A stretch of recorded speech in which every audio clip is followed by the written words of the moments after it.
Some new technology at the polls. St. Joseph County used iPads to check people in. WSBT-22's Caitlin Connon spoke with election officials to see how that all worked. And Caitlin, the old system was pretty slow. Rick, poll workers used to have to look up voters by name in a huge paper poll book. This new iPad check-in process is the new trend.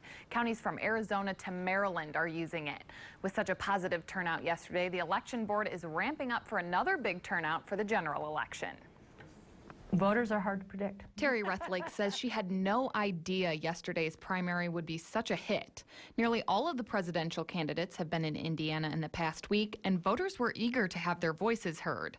More than 70,000 ballots were cast, more than doubling the average turnout. I think for the turnout that we had, I thought it went very well. Much of that success came down to the new iPads. Voters only needed to scan their ID to check in. One polling location saw 884 voters yesterday, which means workers checked one in about every 49 seconds. I think they were extremely beneficial. I think for the most part, voters enjoyed the check-in, and the workers were appreciated a faster way to check in the voter. Of course, as with any new technology, bugs need to be worked out. This system seemed to have relatively few.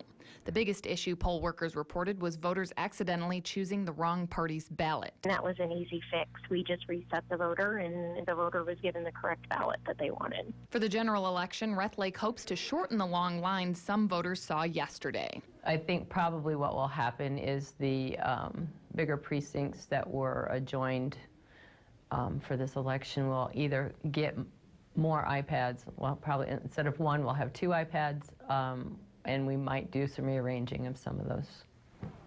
Rethlake added that the county originally brought 165 iPads. They expect to buy 10 or 15 more. The money came from a Help America Vote Act reimbursement fund that the county has been sitting on for about a decade. That money can only be used to purchase new election equipment. At the live desk, Caitlin Connon, WSBT 22 News.